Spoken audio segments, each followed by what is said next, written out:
Assalamu alaikum beautiful students. Hope everybody will be fine. Today in this video we will solve 2019 Polytechnic Entrance Test paper of Manu University with explanation in English and Hindi. Because many students have problem with Urdu language in this examination, so this problem will be solved. And I have discussed previous year's Polytechnic Entrance Test papers in previous videos, link given in the description. So students, if this video is helpful for you, then please support to my channel more and more. So let's solve the questions. Students, I have discussed math portion in previous videos, link given in the description. Here we discussed physics and chemistry portion. So 41 number is car के headlights में dash आईने यानी mirror इस्तेमाल किए जाते हैं, यानी which mirror use in the headlights of A car. तो आप जानते होंगे कार के हेडलाइट्स में कौन के मिरर यूज़ करते हैं, बी ऑप्शन होगा। नेक्स्ट है डैश आईने ड्राइवर्स को हादसात यानी एक्सीडेंट से बचने में मदद देता है, यानी which mirror use to protect drivers from accidents. तो ड्राइवर्स कौन सा मिरर यूज़ करता है एक्सीडेंट से बचने के लिए, कॉन्वेक्स मिरर यूज़ करता है, तो ए ऑप्शन करेक्ट होगा। नेक्स्ट है ख़याल का फासला मालूम कीजिए जबकि किसी शय यानी ऑब्जेक्ट को महूर असली यानी प्रिंसिपल एक्सिस पर मुक़र्रर आईने के सामने 10 सेंटीमीटर के फासले पर रखा जाए। मुनहनी सतह यानी रेडियस ऑफ कर्वेचर का निस्फ कतर 8 सेंटीमीटर है, यानी an object place in front of concave mirror at a distance of 10 centimeter and radius of curvature is 8 centimeter, then what is the image distance। तो आप जानते होंगे मिरर फार्मूले से क्या होता है 1/v प्लस 1/u। u कितना है, ऑब्जेक्ट डिस्टेंस 10 सेंटीमीटर, तो कितना हो जाएगा, कॉनकेव मिरर के सामने है तो -10 लेंगे, इक्वल टू क्या होता है 1/f। तो कॉनकेव मिरर का फोकल लेंथ क्या होता है, माइनस होता है, तो यहाँ से फोकल लेंथ क्या आ जाएगा, यहाँ रेडियस ऑफ कर्वेचर दिया हुआ है, तो रेडियस ऑफ कर्वेचर से हम फोकल लेंथ कैसे निकालेंगे, एफ इक्वल टू क्या होता है r/2 यानी 8/2, कितना आ जाएगा 4 सेंटीमीटर आ जाएगा फोकल लेंथ। तो फोकल लेंथ क्या होता है कॉनकेव मिरर का निगेटिव होता है, तो -4 हो जाएगा। अब इसको सॉल्व करेंगे तो कितना हो जाएगा 1/v इक्वल टू -1/4, इसको इधर ट्रांसफर करेंगे क्या हो जाएगा 1/10। इसको अगर एलसीएम लेते हैं तो कितना हो जाएगा, तो 1/v इक्वल टू क्या आ जाएगा, ये कितना हो जाएगा 40। फिर इसको इधर क्रॉस करेंगे -10, ये कितना हो जाएगा +4, तो ये कितना आ जाएगा -6/40। अब इसको 2 से कैंसिल करेंगे तो कितना आ जाएगा -3/20। अब इसको क्या करेंगे उल्टा करेंगे तो भी आ जाएगा कितना 20/3। इसको हम क्या लिखते हैं 6.66 सेंटीमीटर। तो यहाँ से इमेज क्या आ जाएगा कॉनकेव मिरर का 6.66 सेंटीमीटर आ जाएगा। नेक्स्ट मास की तौल यानी फोकल लेंथ और मनहनी सतह यानी रेडियस ऑफ कर्वेचर के दरमियान रिश्ता होता है, यानी relation between the focal length and radius of curvature is. तो आप जानते होंगे एफ इक्वल टू क्या होता है r/2, तो ऑप्शन ए करेक्ट होगा। नेक्स्ट है एक महदब आईने यानी कॉन्वेक्स मिरर से बनने वाले ख़याल यानी इमेज की जसामत यानी साइज हमेशा होती है, यानी the image formed in a convex mirror is always. तो आप जानते होंगे कॉन्वेक्स मिरर में जो इमेज बनते हैं वो हमेशा इरेक्ट वर्चुअल एंड डिमिनिश्ड होते हैं, तो यहाँ पे क्या गिवन है डिमिनिश्ड, तो ये हमेशा होगा। नेक्स्ट है तकबीर यानी मैग्नीफिकेशन डैश होता है, तो मैग्नीफिकेशन क्या होता है रेशियो होता है height of image and height of object का, तो क्या हो जाएगा ऑप्शन ए होगा। नेक्स्ट है तमाम रंग यानी कलर्स यकसा रफ्तार से सफ़र करते हैं, यानी all colours travels with same speed in which medium. तो आप जानते होंगे वैक्यूम में जितने भी कलर्स है वो सेम स्पीड से मूव करते हैं, तो ये होगा। नेक्स्ट है एक बर्तन में मौजूद पानी की तपिश 0 डिग्री सेल्सियस है, इसमें 0 डिग्री सेल्सियस तपिश वाले बर्फ़ के टुकड़े को डाला जाए तो बर्फ़ का टुकड़ा क्या होगा, यानी a 0 degree Celsius ice cube put into the vessel of 0 degree Celsius water, then ice cube is.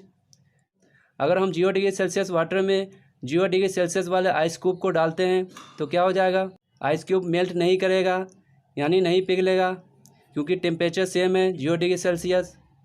Next है, एक बल्ब पर रेटिंग इस तरह दर्ज है 100 वाट 200 वोल्ट, तब इसकी मज़ाहमत यानी रेसिस्टेंस होगी, यानी the rating of bulb is 100 watt and 200 volt, then resistance of bulb is. तो आप जानते होंगे एक फार्मूला, पावर इक्वल टू क्या होता है, V²/R।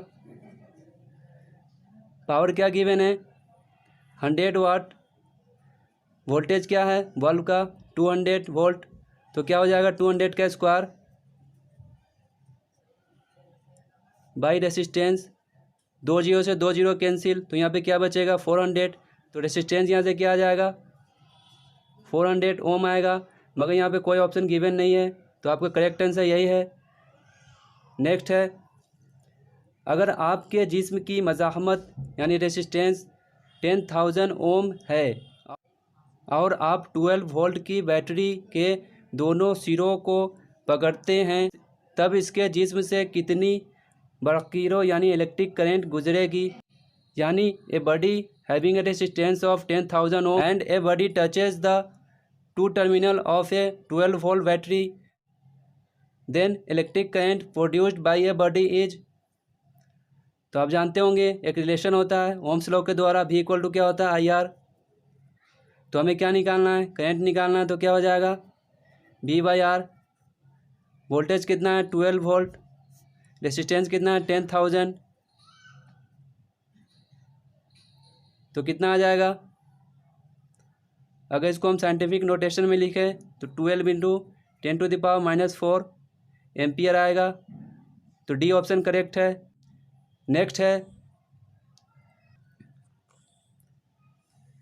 जूल पर कूलम मसावी होता है, यानी जूल पर कूलम इक्वल होता है, तो आप जानते होंगे जूल पर कूलम क्या होता है 1 वोल्ट के इक्वल होता है। नेक्स्ट है, 2 ओम 4 ओम एंड 12 ओम की मज़ाहमत को हम मुतवाज़ी यानी पैरेलल जोड़ा गया, तब बरक़ी दूर में मुआदिल मज़ाहमत यानी इक्विवेलेंट रेसिस्टेंस क्या होगी, यानी a resistance of 2 ohm 4 ohm and 12 ohm are add in parallel in a circuit, then equivalent resistance is. तो आप जानते होंगे जब पैरेलल में रेसिस्टेंस को ऐड किया जाए तो क्या होता है, resultant 1/RP equal to 1/R1 यानी 1/2, 1/R2 1/4 प्लस 1/R3 यानी 1/12।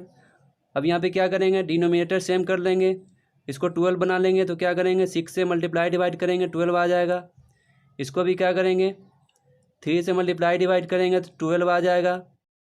अब यहाँ पे डिनोमिनेटर सेम है तो एलसीएम लेंगे, क्या आएगा 12 आएगा, ऊपर क्या आ जाएगा 10 आ जाएगा, तो क्या आया यहाँ से इक्विवेलेंट रेसिस्टेंस क्या आ गया 12/10 आएगा, यानी 1.2 ओम आएगा, सी ऑप्शन करेक्ट है। नेक्स्ट है, तार में बरक़ीरों यानी करंट का इन्हिसार होता है, यानी electric current in wire is depends on. तो आप जानते होंगे जो वायर में इलेक्ट्रिक करंट होता है वो डिपेंड्स करता है किस पे, वोल्टेज पे करता है एंड रेसिस्टेंस पे करता है, क्योंकि आप ओम्स लॉ से जानते होंगे V इक्वल टू क्या होता है IR, तो I इक्वल टू क्या हो V/R, तो ये क्या होगा करंट वोल्टेज के डायरेक्टली प्रोपोर्शनल होगा, रेसिस्टेंस का क्या होगा इन्वर्सली प्रोपोर्शनल। तो यहाँ से ऑप्शन देखिए, सिर्फ तार की मज़ाहमत पर यानी सिर्फ वायर के रेसिस्टेंस पे तफावत को के अमल करने पर यानी इलेक्ट्रिक फोर्स पर, तो इस पर भी करता है एंड इस पर भी करता है, तो करंट जो होगा वायर के अंदर इलेक्ट्रिक फोर्स पे भी करेगा एंड रेसिस्टेंस पे भी करता है, तो दोनों हो सकता है। इलेक्ट्रिक फोर्स को हम वोल्टेज के इक्विवेलेंट लिखते हैं, वोल्टेज अपॉन मीटर, तो ये भी ध्यान रखिएगा। नेक्स्ट है, 1 किलोवाट आवर की कद्र जूल में क्या होगी, तो जानते होंगे 1 किलोवाट आवर इक्वल टू कितना होता है, ये रिपीटेड क्वेश्चन है, 3.6 इंटू 10⁶ जूल होता है, यानी ऑप्शन डी होगा। नेक्स्ट, इनमें से कौन सा आला बरक़ी बिजली तवानाई यानी मैकेनिकल एनर्जी में तब्दील करता है, यानी विच device converts the electrical energy into mechanical energy. तो आप जानते होंगे मोटर जो होता है इलेक्ट्रिकल टू मैकेनिकल एनर्जी में चेंज करता है, तो इलेक्ट्रिक मोटर होगा। किसी बर्क बरदार मोसिल यानी करेंट कैरिंग कंडक्टर को कोई कुव्वत अमल नहीं करती, जबकि इसकी तरतीब यानी in current carrying conductor the force does not work when magnetic field carrying. तो आप जानते होंगे करेंट कैरिंग कंडक्टर में जो फोर्स होता है वो क्या होता है, F equal to B I L. B क्या है मैग्नेटिक फील्ड, आई क्या है करंट है, एल क्या है लेंथ ऑफ वायर है, इनटू क्या होता है साइन थीटा। तो करंट कैरिंग कंडक्टर में फोर्स वर्क कब नहीं करेगा, जब क्या हो जाए साइन थीटा जीरो हो जाए, यानी जब कंडक्टर मैग्नेटिक फील्ड के डायरेक्शन में हो यानी मैग्नेटिक फील्ड के पैरेलल में हो, तो उस केस में फोर्स जीरो होगा। तो क्या हो सकता है मैग्नेटिक फील्ड के पैरेलल यानी मकनातीसी मैदान के मुतवाज़ी, ये करेक्ट होगा। 1 टेस्ला इक्वल टू डैश के मसावी होता है, यानी 1 टेस्ला इक्वल टू वाट। तो आप जानते होंगे 1 टेस्ला इक्वल टू होता है न्यूटन पर एम्पियर मीटर, तो ये होगा। नेक्स्ट है इन आताफ यानी रिफ्रैक्शन के दौरान डैश तब्दील नहीं होता, यानी ड्यूरिंग रिफ्रैक्शन विच क्वांटिटीज रिमेन सेम। तो आप जानते होंगे रिफ्रैक्शन के टाइम फ्रीक्वेंसी चेंज नहीं होता है, बी ऑप्शन होगा करेक्ट। नेक्स्ट है नूर की 7 रंगों यानी विबग्योर में तकसीम होने का अमल कहलाता है the process of light converting into 7 colour is called. तो आप जानते होंगे लाइट को 7 कलर में डिवाइड करने को क्या कहते हैं, डिस्पर्सन ऑफ लाइट कहते हैं, सी ऑप्शन होगा। नेक्स्ट है ग्लास का इन अताफ नुमा यानी रिफ्रैक्टिव इंडेक्स होता है। तो आप जानते होंगे ग्लास का रिफ्रैक्टिव इंडेक्स 1.5 होता है। नेक्स्ट है फ्लेमिंग के दाएं हाथ के उसूल यानी फ्लेमिंग राइट हैंड रूल के मुताबिक मकनातीसी मैदान की सिमत होगी, यानी according to Fleming right hand rule the direction of magnetic field indicates which finger. तो फ्लेमिंग राइट हैंड रूल क्या कहता है 3 फिंगर्स को 90 डिग्री में फैलाना है इस टाइप से। ये थंब है, थंब क्या करता है डायरेक्शन ऑफ कंडक्टर को इंडिकेट करता है, या मोशन ऑफ फोर्स भी कह सकते हैं। 4 फिंगर क्या इंडिकेट करता है मैग्नेटिक फील्ड को, एंड मिडिल फिंगर क्या इंडिकेट करता है डायरेक्शन ऑफ करंट को। तो यहाँ पे हमसे क्या पूछा है मकनातीसी मैदान यानी मैग्नेटिक फील्ड इंडिकेट्स कौन सा फिंगर करता है, तो 4 फिंगर करता है। 4 फिंगर को क्या कहते हैं शहादत की उंगली। ये रिपीटेड क्वेश्चन है। नेक्स्ट है बरक़ी कोह की इकाई है, बरक़ी कोह कहते हैं इलेक्ट्रिक फोर्स को, यानी इलेक्ट्रिक फोर्स का इकाई क्या होगा, तो इलेक्ट्रिक फोर्स का जो इकाई होता है न्यूटन पर मीटर होता है, या आप वोल्ट पर मीटर भी कह सकते हैं। मगर यहाँ पे क्या, तो यहाँ पे सिर्फ क्या है वोल्ट है, तो वोल्ट यहाँ पे लेंगे, मगर यहाँ पे इसे लिखना चाहिए था पोटेंशियल, क्योंकि वोल्ट जो होता है पोटेंशियल का होता है। बरक़ी कोह क्या है इलेक्ट्रिक फोर्स, इलेक्ट्रिक फोर्स का ये दोनों यूनिट होता है, तो आपको ध्यान रखना है।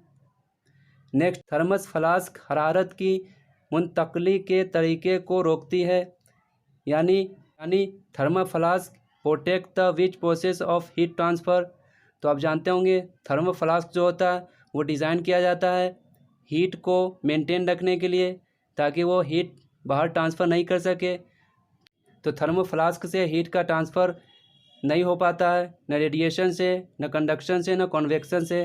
तो इसमें से क्या हो जाएगा तीनों ऑप्शन हो जाएंगे conduction, convection and radiation.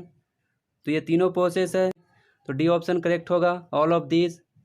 Next है मकनातीस में 2 कुतुब पाए जाते हैं, इनकी कतबी ताकत होती है, यानी in a magnet 2 pole are present and its pole strength is. तो आप जानते होंगे किसी भी मैग्नेट में 2 पोल होते हैं नॉर्थ एंड साउथ, इसका जो पोल स्ट्रेंथ होता है क्या होता है इक्वल एंड अपोजिट होता है। तो क्या हो जाएगा, तो ऑप्शन कौन सा हो जाएगा मसावी होगा, यानी इक्वल। नेक्स्ट है स्टेप अप ट्रांसफार्मर में इब्तिदाई और सानवी लच्छों चक्रों का तनासिब होता है। आप जानते होंगे स्टेप अप ट्रांसफार्मर में number of turns in primary coil and number of turns in secondary coil, ये दोनों का रेशियो क्या होता है? 1 से लेस होता है, लगभग 1.2 के इक्वल होता है। तो क्या हो जाएगा? ऑप्शन सी होगा। नूरी साल यानी लाइट ईयर डैश की इकाई है यानी light year is a unit of. तो आप जानते होंगे लाइट ईयर जो होता है डिस्टेंस का यूनिट होता है। एस्ट्रोनॉमिकल डिस्टेंस मेजरमेंट करते हैं उसको कहते हैं। तो क्या हो जाएगा? तौल कहते हैं डिस्टेंस को। नेक्स्ट है बरक़ी ताकत यानी इलेक्ट्रिक पावर्स डैश है। तो आप जानते होंगे इलेक्ट्रिक फोर्स का फार्मूला क्या होता है? V²/R। डी ऑप्शन होगा। नेक्स्ट है दर्जे झेल में किस हादसा से हरारत पैदा होती है यानी विच लेंस प्रोड्यूस हीट। तो आप जानते हो बाई कॉन्वेक्स लेंस या डबल कॉन्वेक्स लेंस से हम हीट प्रोड्यूस करते हैं। तो बाई कॉन्वेक्स लेंस को क्या कहते हैं? दोहरा महदब हादसा, यानी ए ऑप्शन करेक्ट होगा। नेक्स्ट है डैश स्क्रीन पर हासिल होने वाला ख्याल होता है यानी विच इमेज ऑब्टेन्ड ऑन स्क्रीन। तो आप जानते होंगे स्क्रीन पर हम रियल इमेज को ऑब्टेन करते हैं, बी होगा। नेक्स्ट है अगर मास की तौल मनफी यानी निगेटिव हो तो वह डैश हादसा होता है यानी which lens having focal length is negative. तो आप जानते होंगे कॉनकेव लेंस का फोकल लेंथ निगेटिव होता है, ऑप्शन ए होगा। नेक्स्ट है अब यहाँ पे केमिस्ट्री के क्वेश्चन से स्टार्ट है।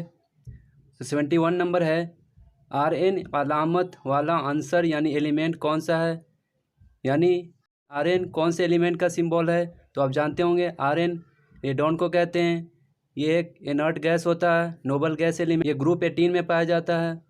नेक्स्ट है ये कीमियाई तामिल किस किस्म के तामिल की मिसाल है यानी ये रिएक्शन किस टाइप के रिएक्शन का एग्जाम्पल है। अगर यहाँ पे देखें पोटेशियम पर मैग्नेट में मैंगनीज के ऑक्सीडेशन को तो कितना हो जाएगा? ऑक्सीजन पे कितना हो जाएगा? -8। पोटेशियम पे कितना हो जाएगा? +2। तो इस पर कितना हो जाएगा? टोटल 0 होने के लिए +6 होगा। फिर यहाँ देखेंगे ऑक्सीजन पे कितना होगा? -8। पोटेशियम पे कितना होगा? +1। तो इसको 0 होने के लिए क्या होना चाहिए? मैंगनीज का 7। तो यहाँ पे देख रहे हैं मैंगनीज 6 से 7 हो गया यानी मैंगनीज का ऑक्सीडेशन हुआ। फिर यहाँ पे क्लोरीन को देखेंगे, फ्री एलिमेंट है क्लोरीन तो 0 होगा। फिर यहाँ पे कितना हो गया? पोटेशियम का 1, क्लोरीन का कितना हो जाएगा? -1। तो क्लोरीन का ऑक्सीडेशन स्टेट क्या हुआ? नंबर माइनस हो गया, कम हो गया। तो यहाँ पे क्या हो रहा है? मैंगनीज का ऑक्सीडेशन हो रहा है एंड क्लोरीन का रिडक्शन हो रहा है यानी ये रिडॉक्स रिएक्शन है। तो ये रिडॉक्स रिएक्शन का एग्जाम्पल है। तो यहाँ पे सिर्फ ऑक्सीडेशन रिडक्शन, तो यहाँ पे ऑप्शन मेरे हिसाब से कोई नहीं होगा। क्या करेक्ट आंसर होगा? Redox reaction. नेक्स्ट है गैर आमिल गैस यानी इनर्ट गैसेस की गिरफ्त वैलेंसी क्या होती है। तो आप जानते होंगे इनर्ट गैसेस का ऑक्टेट क्या होता है? कंप्लीट होता है। इसको इलेक्ट्रॉन ना रिलीज़ करना होता है ना गेन करना होता है, तो इसमें वैलेंसी क्या होता है? 0 होता है। नेक्स्ट है एक महलूल सुर्ख लिटमस यानी रेड लिटमस को नीले ब्लू में तब्दील कर देता है, तो इस महलूल का pH क्या हो सकता है यानी। तो आपको याद रखना है एसिड जो होता है क्या करता है? ब्लू को रेड करता है। आपको ऐसे याद रखना है ABR एसिड क्या करता है? ब्लू लिटमस को रेड लिटमस में चेंज करता है। तो यहाँ पे क्या है? रेड लिटमस से ब्लू तो कौन करेगा? उल्टा हो जाएगा। बेस जो होगा क्या करेगा? रेड से ब्लू करेगा। तो बेस का pH क्या होता है? 7 से ज़्यादा यानी 10 होगा। नेक्स्ट है दूरी जदूल यानी पीरियोडिक टेबल के किस पीरियड में बाएं यानी लेफ़्ट से दाएं यानी राइट जाने पर जो जहानात देखने को मिलते हैं वह नीचे दिए गए इनमें से कौन सा सही नहीं है। When we go left to right across the period in a periodic table then which option is not correct. तो क्या हो जाएगा? जब हम लेफ़्ट टू राइट जाते हैं तो क्या होता है? अनासर कम धाती नौइयत के होते हैं, एलिमेंट कम मेटेलिक होता है, तो ये सही है, ये सही है। गिरफ्त इलेक्ट्रॉनों की तादाद बढ़ती है यानी वैलेंस इलेक्ट्रॉन बढ़ जाते हैं, ये भी करेक्ट है। फिर क्या है? जौहर यानी एटम अपने इलेक्ट्रॉनों को बहुत आसानी से खो देते हैं, ये नहीं है, ये इनकरेक्ट है क्योंकि जब हम लेफ़्ट टू राइट जाते हैं तो नॉन मेटेलिक कैरेक्टर बढ़ता का। नॉन मेटेलिक का क्या स्पेशल कैरेक्टर है, वो इलेक्ट्रॉन को गेन करता है, लूज नहीं करता है। तो क्या हो सकता है करेक्ट आंसर इस क्वेश्चन के हिसाब से। फिर यहाँ पे क्या है, ऑक्साइड ज़्यादा तेज़ाबी हो जाते हैं, तो ये भी करेक्ट है, क्योंकि जब हम लेफ़्ट टू राइट जाते हैं तो नॉन मेटेलिक कैरेक्टर बढ़ता है। मेटल का ऑक्साइड क्या होता है, एसिडिक होता है, तो ये करेक्ट होगा। तो यहाँ पे इनकरेक्ट ऑप्शन ये है, ये करेक्ट होगा। नेक्स्ट है, मुंदरजा झेल तामिल के बारे में कौन सा बयान गलत है, यानी इस रिएक्शन के हिसाब से इसमें से कौन सा ऑप्शन गलत है। तो क्या हो जाएगा, यहाँ पे लेड ऑक्साइड रिएक्शन कर रहा है कार्बन से, क्या दे रहा है, लेड प्लस CO2। तो यहाँ पे देखेंगे ऑक्सीडेशन नंबर, अगर लेड का निकालें तो क्या हो जाएगा, ऑक्सीजन का -2, तो लेड का क्या होगा, +2। फिर यहाँ पे क्या है, फ्री एलिमेंट है, तो यहाँ पे 0 हो जाएगा। तो लेड का देखिए क्या हुआ, रिडक्शन हुआ, 2 से 0 आ गया। फिर कार्बन देखिए फ्री एलिमेंट है तो 0 होगा। यहाँ पे क्या हो जाएगा, ऑक्सीजन पे -4 हो जाएगा, तो कार्बन पे कितना होगा, +4, यानी कार्बन 0 से 4 हो गया। कार्बन का ऑक्सीडेशन हुआ और लेड का क्या हुआ, रिडक्शन हुआ। तो क्या हो सकता है, तो यहाँ पे आप देख सकते हैं लेड ऑक्साइड में से क्या हो रहा है, लॉस ऑफ ऑक्सीजन, तो क्या होगा, इसका रिडक्शन होगा। एंड कार्बन में क्या हो रहा है, ऑक्सीजन ऐड हो रहा है, तो क्या होगा, कार्बन का ऑक्सीडेशन होगा। तो यहाँ पे देखिए लेड की तहवील यानी रिडक्शन हो रही है, ये गलत है, लेड का नहीं हो रहा है, लेड ऑक्साइड का होगा रिडक्शन। कार्बन डाइऑक्साइड की तकसीद हो रही है, यानी कार्बन डाइऑक्साइड का ऑक्सीडेशन हो रहा है, ये गलत है, क्योंकि यहाँ पे कार्बन का ऑक्सीडेशन होगा। फिर यहाँ पे कार्बन की तकसीद हो रही है, ये सही है, कार्बन के यहाँ पे ऑक्सीडेशन होगा, ये सही है। फिर यहाँ पे क्या है, लेड ऑक्साइड की तहवील हो रही है, तो ये भी करेक्ट, यहाँ पे रिडक्शन है, तो ये भी हो जाएगा, सही है। करना है इनकरेक्ट ऑप्शन, तो क्या हो जाएगा, 1 और 3, तो 1 और 3 इनकरेक्ट ऑप्शन होगा। नेक्स्ट है, लेंथेनाइड्स 14 अनासर हैं जिनमें तफरकी इलेक्ट्रॉन्स यानी डिफ्रेंशिएटिंग इलेक्ट्रॉन, तो आप जानते होंगे lanthanide series and actinide series, ये किस में आता है, F ऑर्बिटल का सीरीज है ये। तो क्या हो जाएगा, इसमें F ऑर्बिटल आते हैं। नेक्स्ट है, एक जौहर से मुस्बत रवा यानी पॉजिटिव आयन का साइज़ इसके जौहर के मुकाबले में कैसा होगा, यानी एक एटम का साइज़। जैसे यहाँ पे एक एग्जांपल लेते हैं, एक हाइड्रोजन एटम है, एक इसमें पॉजिटिव चार्ज है। तो पॉजिटिव चार्ज कब आता है, जब लॉस ऑफ इलेक्ट्रॉन होता है, तो लॉस ऑफ इलेक्ट्रॉन हुआ तो इसका साइज़ क्या होगा, कम हो जाएगा। किसी भी एटम पे पॉजिटिव चार्ज होगा तो उसका साइज़ उस एटम से कम होगा, तो क्या हो जाएगा, छोटा होगा।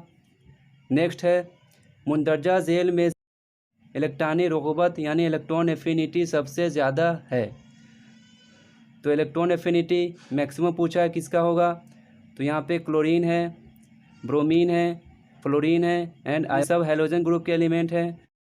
तो हेलोजन ग्रुप में सबसे ज़्यादा इलेक्ट्रॉन एफिनिटी जो होता है क्लोरीन का होता है। नेक्स्ट है, मुंदरजा झेल में से कौन से मुरक्कब दोहरा बंद या तेहरा बंद मौजूद नहीं, यानी which of the following compound does not have double और ट्रिपल बॉन्ड। तो C2H4 क्या है, इथीन है, इसमें डबल बॉन्ड होता है कार्बन कार्बन के बीच। HCN में भी ट्रिपल बॉन्ड होता है कार्बन एंड नाइट्रोजन के बीच। N2 है, N2 में भी होता है triple bond nitrogen and nitrogen के बीच। वाटर है, वाटर में नहीं होता, वाटर का स्ट्रक्चर कुछ इस टाइप का होता है, इसमें सिंगल बॉन्ड है, तो ये क्या होगा, इसमें डबल और ट्रिपल बॉन्ड प्रेजेंट नहीं है, तो ये ऑप्शन करेक्ट होगा। नेक्स्ट है, मुंदरजा झेल में से कौन सा बेकिंग सोडा है, तो बेकिंग सोडा का फॉर्मूला जानते होंगे, सोडियम बाइकार्बोनेट को बोलते हैं, तो क्या हो जाएगा, NaHCO3 को बोलते हैं।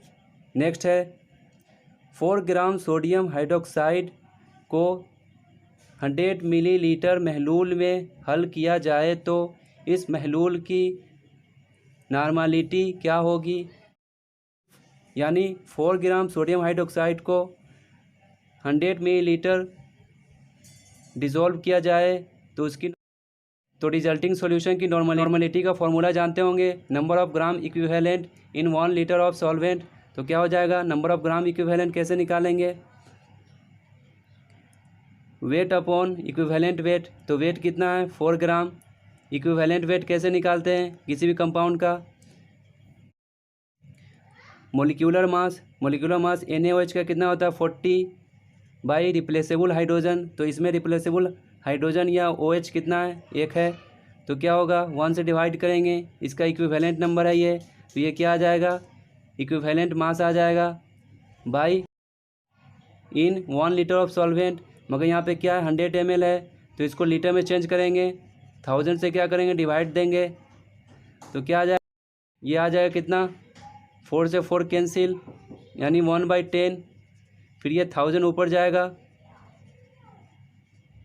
नीचे 100, अब यहाँ पे क्या है नीचे 1000 है, 1000 से कैंसिल हो जाएगा, तो क्या आएगा 1 आएगा, यानी नॉर्मलिटी 1 आएगा, तो क्या हो जाएगा बी ऑप्शन करेक्ट होगा। नेक्स्ट है अमोनियम हाइड्रोक्साइड NH4OH का महलूल किस तरह का होता है, यानी solution of ammonium hydroxide is basic होता है।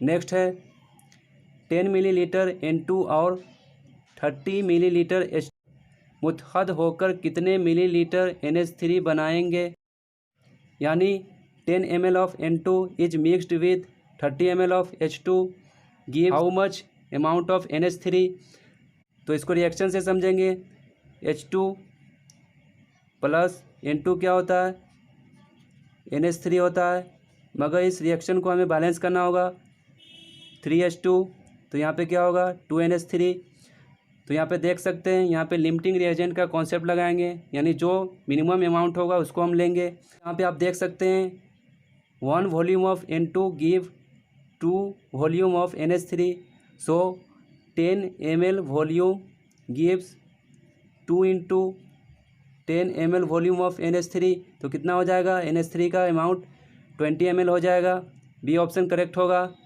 नेक्स्ट है बदहज़मी यानी इंडाइजेशन के इलाज के लिए इनमें से किस किस्म की दवाएं इस्तेमाल की जाती है टाइम, तो इंडाइजेशन के टाइम हम क्या लेते हैं एंटासिड लेते हैं एसिड को कंट्रोल करने के लिए, तो सी ऑप्शन होगा।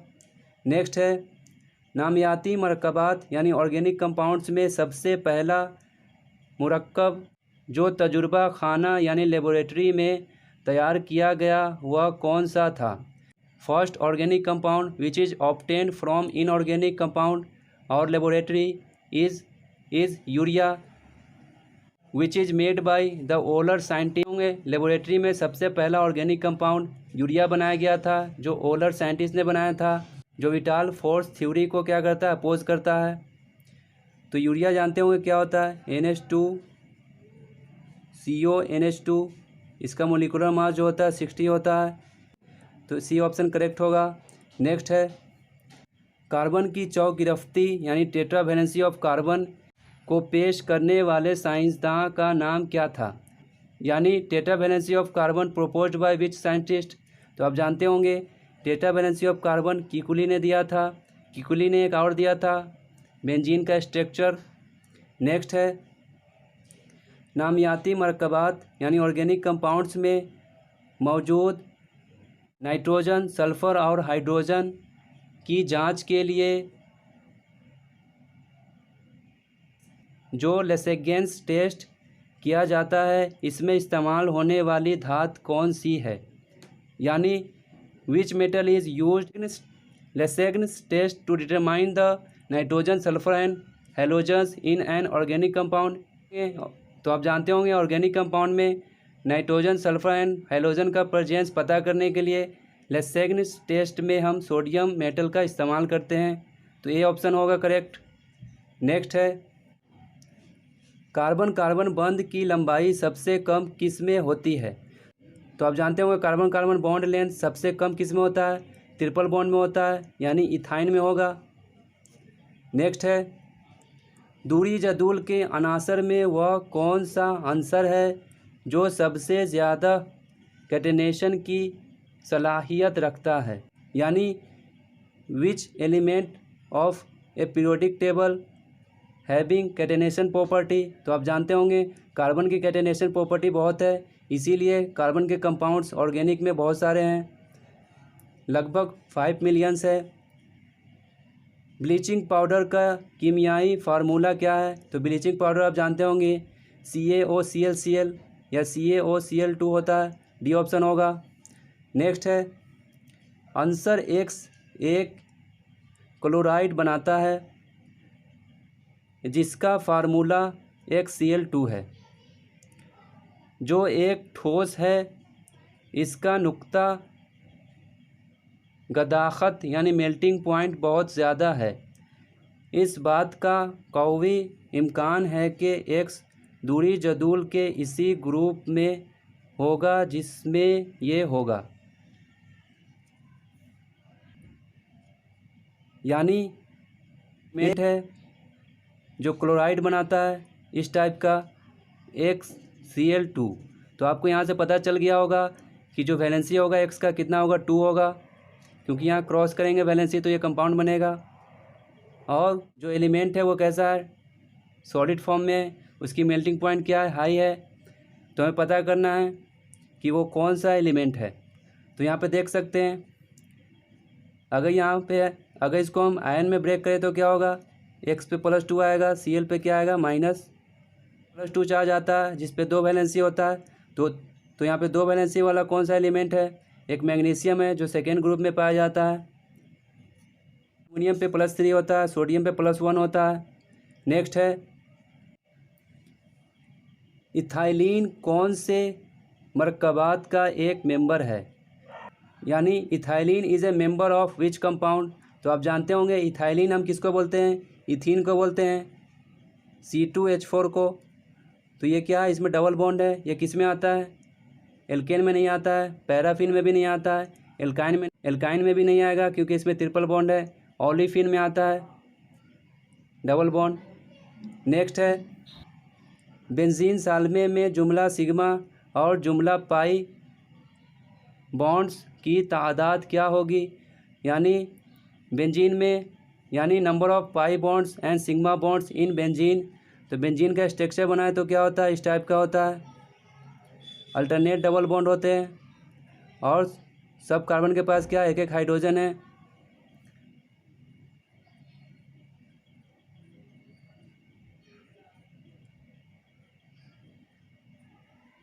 तो आप जानते होंगे डबल बॉन्ड में एक पाई बनता है, एक सिग्मा बनता है। तो कितने पाई बनेंगे, 3 पाई बनेंगे। सिग्मा क्या हो जाएगा, 3 सिग्मा तो ये हो गया, 3 सिग्मा तो यहाँ से आएगा डबल बॉन्ड के पास, और बाकी सिग्मा कहाँ से आएगा, ये वाला कार्बन, ये कार्बन, ये कार्बन, 6 सिग्मा हो गया। बाकी 6 सिग्मा कहाँ से आएगा, जो 6 हाइड्रोजन बॉन्ड बन रहे हैं। तो total 12 sigma and 3 pi bond बनेगा। तो ये ऑप्शन करेक्ट है। नेक्स्ट है सबसे ज़्यादा तेज़ाबी या तरशई एसिडिक हाइड्रोजन कौन से हाइड्रोकार्बन में मौजूद है, यानी which hydrocarbon having more acidic hydrogen. तो आप जानते होंगे एल्काइन। तो आप जानते होंगे अनसैचुरेटेड हाइड्रोकार्बन में एल्काइन ग्रुप में मोर एसिडिक हाइड्रोजन होता है, क्योंकि इसकी पोलरिटी ज़्यादा होती है। ट्रिपल बॉन्ड को तोड़ने पे क्या होता है, पोलरिटी आता है, चार्ज आता है। तो क्या होगा, सबसे ज़्यादा जो हाइड्रोजन एसिडिक होगा वो किस में होगा, इथाइन में होगा। जो तो ऑप्शन सी करेक्ट होगा। नेक्स्ट है एक अंसर के ग्राम जौहर यानी ग्राम एटम में कितने जौहर होंगे। यानी how many gram atom in an element is, किसी भी एलिमेंट में जो नंबर ऑफ एटम होते हैं एवोगाड्रोज नंबर के इक्वल होते हैं 6.023 इंटू 10⁻23 एटम मोलिक्यूल या आयन। तो यहाँ पे क्या पूछा है, एलिमेंट। तो एलिमेंट में क्या होंगे, एटम होंगे। तो क्या हो जाएगा, ऑप्शन सी करेक्ट होगा, इतने एटम होंगे। नेक्स्ट बरक़ी कीमियाई खानों यानी इलेक्ट्रोकेमिकल सेल्स में कैथोड और एनोड बरकीरों यानी इलेक्ट्रोड्स पर जो तामीलात होते हैं वह तरतीब से ये हैं, यानी in electrochemical cell which process occur on cathode and anode of an electrode is. तो आप जानते होंगे कैथोड पे जो होता है रिडक्शन होता है एंड एनोड पे जो होता है ऑक्सीडेशन होता है। तो यहाँ पे पहले क्या है कैथोड, तो कैथोड पे क्या होगा रिडक्शन, रिडक्शन को क्या कहते हैं तहवील। और यहाँ पे क्या है एनोड, एनोड पे क्या होगा ऑक्सीडेशन, ऑक्सीडेशन को क्या कहते हैं तकसीद। तो ए ऑप्शन करेक्ट होगा। नेक्स्ट है methane plus oxygen give carbon dioxide plus water. इस तामिल में 4 ग्राम मीथेन को मुकम्मल तकसीद करने के लिए किस कदर O2 दरकार है, यानी in the given reaction how much oxygen required for combustion of 4 gram of methane. तो इसको आप दो तरह से फाइंड कर सकते हैं, एक तो मास को कंपेयर करके, एक है नंबर ऑफ मोल कंपेयर करके। तो यहाँ पे क्या है मास हमें फाइंड करना है तो मास को कंपेयर करेंगे। तो आप जानते होंगे मीथेन का मोलिकुलर मास कितना होता है 16 ग्राम। फिर ऑक्सीजन का कितना होता है मोलिकुलर मास 32 होता है, मगर 2 टाइम्स है यहाँ पे, तो कितना हो जाएगा 64 हो जाएगा। तो यहाँ पे क्या है 16 ग्राम मीथेन को कंबजन करने के लिए 64 ग्राम ऑक्सीजन चाहिए। तो हमें क्या निकालना है 4 ग्राम ऑक्सीजन में, तो 4 ग्राम यहाँ पे रहने देंगे, 4 ग्राम से क्या करेंगे डिवाइड देंगे तो कितना आ जाएगा 64/4, यानी 16 gram oxygen required for combustion of 4 gram of methane. तो कितना हो जाएगा सी ऑप्शन होगा।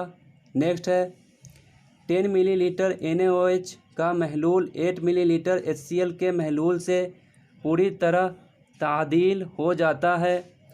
अगर हम NaOH के इसी महलूल का 20 मिलीलीटर ले लें तो इसे पूरी तरह तादील करने के लिए HCl महलूल को कितनी मकदार दरकार होगी, यानी 10 millilitre of NaOH solution is mixed with 8 ml of HCl solution. If we take 20